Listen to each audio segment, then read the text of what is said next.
Hi guys! It's Chelsea and welcome back to my channel. So today, magbibigay ako ng tips and tricks for incoming college freshmen as some of you guys have requested. So, a little disclaimer, again, I'm not the perfect college student out there. Ginagawa ko lang to kasi ni-request nyo and gusto ko rin naman siyang gawin. Napakainit, no? So, I have listed 20 tips and tricks for you guys.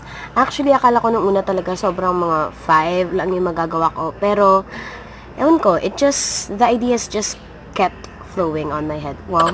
So, ayun. Pag sobrang haba ng video na to, puputulin ko na lang. And, ayun.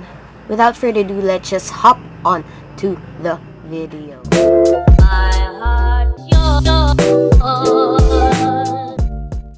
Tip number 1 is to go for a degree program that you want, so you'll have no regrets. It's okay to not know what you want to do in life yet. I mean, it is very hard to decide on that.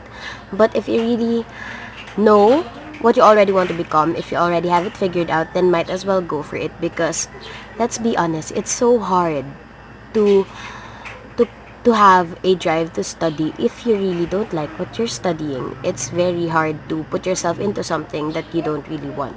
So, if you want something, go for it.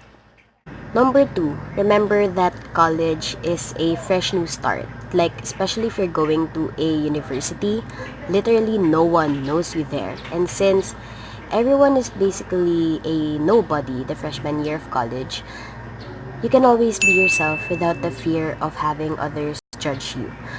Especially because, another thing, in college, you have to realize that people come from different walks of life. Like, there will be people from all over the Philippines, sometimes even other countries, coming into that university.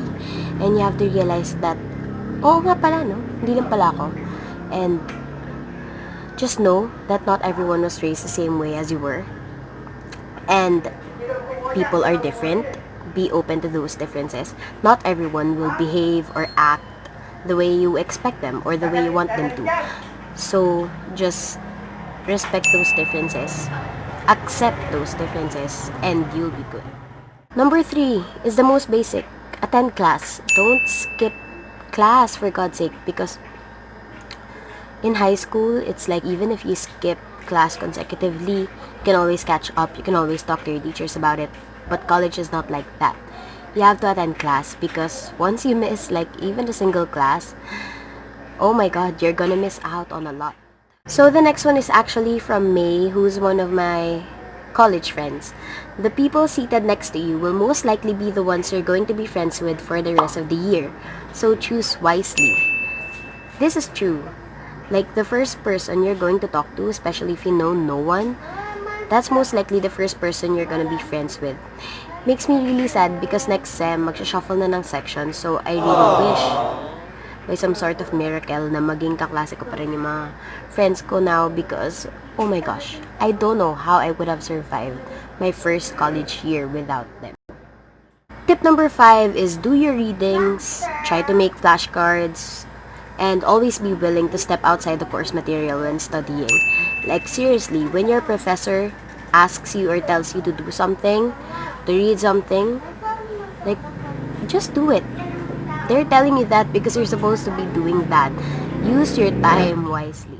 When studying, try to use flashcards because they can really help you memorize, especially when your subject requires a lot of memorization and color coding your notes and also the way you highlight your handouts. Number 6 is to make use of your spare time wisely. In college, you're not gonna have classes every day, and in between classes pa, you're gonna have like breaks, and sometimes breaks can last for like 2 hours or 3 hours. So instead of using that to simply hang out, you can use that time to review for your next subject or do your papers or make revisions, or sometimes when you've done enough, then you can use that time to rest or catch up with your family and friends. Next is to organize all of your notes and papers. Like for what I said earlier, keep a color coding system for your notes, and with your papers, I think in college you're gonna realize how important organization really is. When you need a certain paper, when you need to find a certain paper and you don't know where to find it, it's all gonna make sense to you. But if you keep all of your papers in a certain place, like me, what I do is I bought this really large envelope with divisions, and I put all of my papers and divided it per subject and organized it there. So I have everything that I need there. For example, if I need to find something, I can easily just scan the files that I put in that envelope and I'm good to go. Number 8 is to use a planner or at least keep a to-do list. It's healthier to have things written down rather than have it on your phone.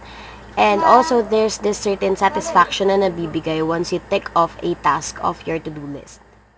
Number 9 is do not be afraid to seek help. It never hurts to ask help from someone who you know knows better than you do. Like, for example, if you're having a hard time understanding a topic, maybe ask your classmate about it, or ask your professor about it, or sometimes ask your upperclassmen about it, because, you know, it's better to ask than to just act as if you know everything and then fail or eventually flunk at a quiz because you don't know what you're really doing. Number 10, coffee is your best friend. In college, you're gonna spend countless of sleepless nights. You're gonna pull a lot of all-nighters. And trust me, when you've only had 2 hours of sleep and you have class the next day, then coffee is your best friend. Number 11, find out which studying technique works for you.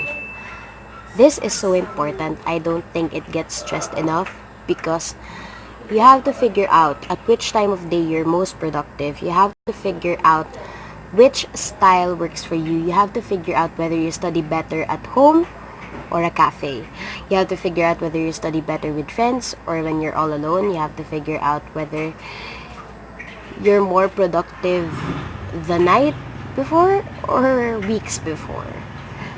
You just have to assess yourself and know which really works for you and not what works for your friends, not what works for your procrastinating self, but what really works for you.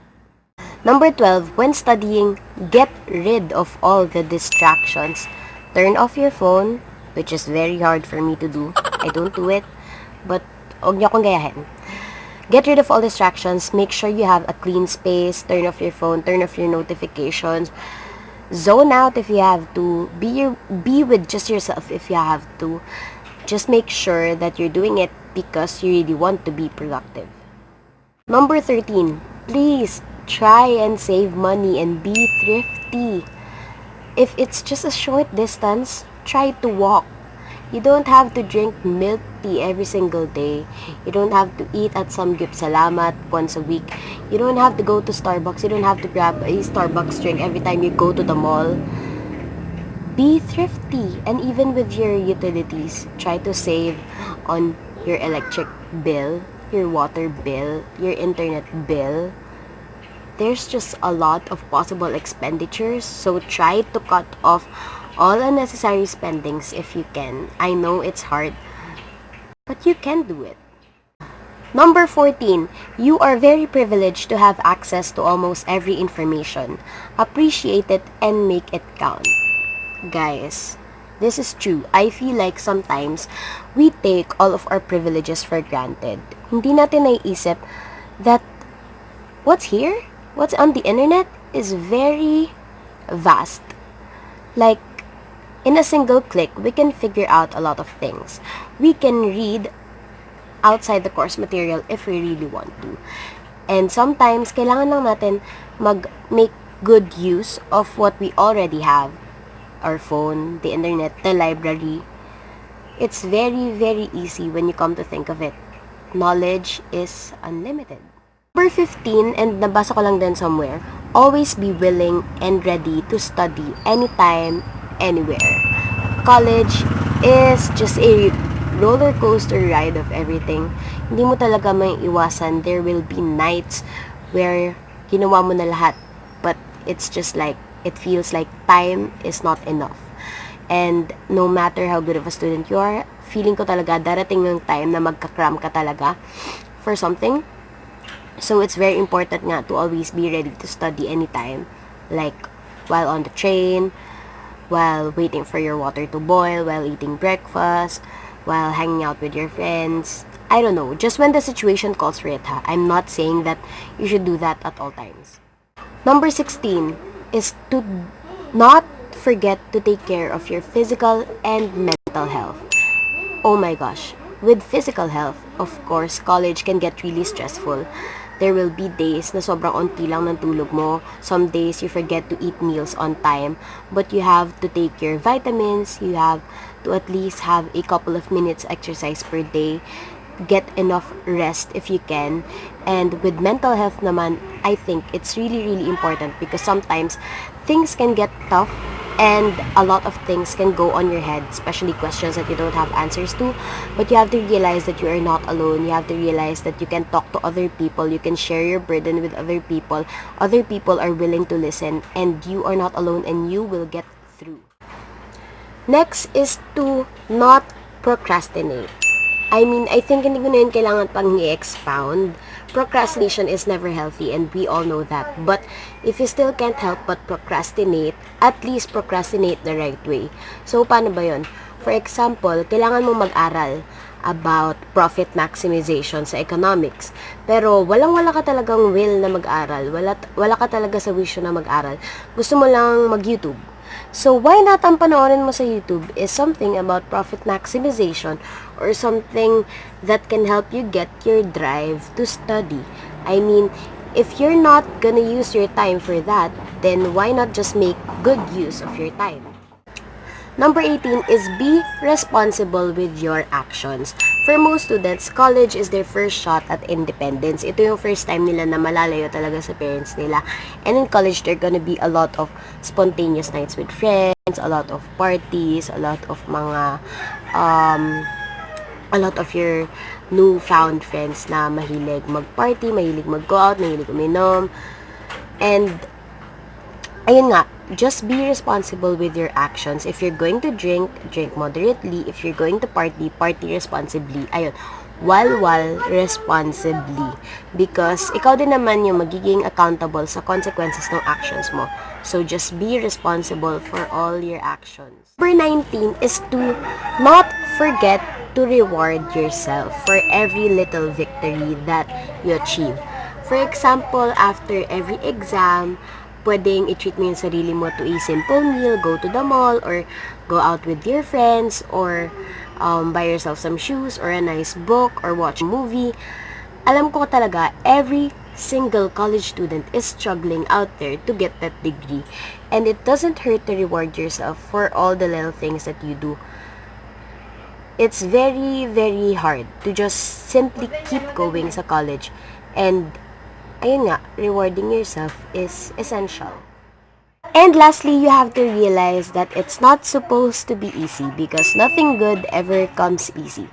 Do not be afraid to make mistakes because, like what I always say, mistakes are just like stepping stones, or it's just part of a bigger, grander, and greater plan that God has for you.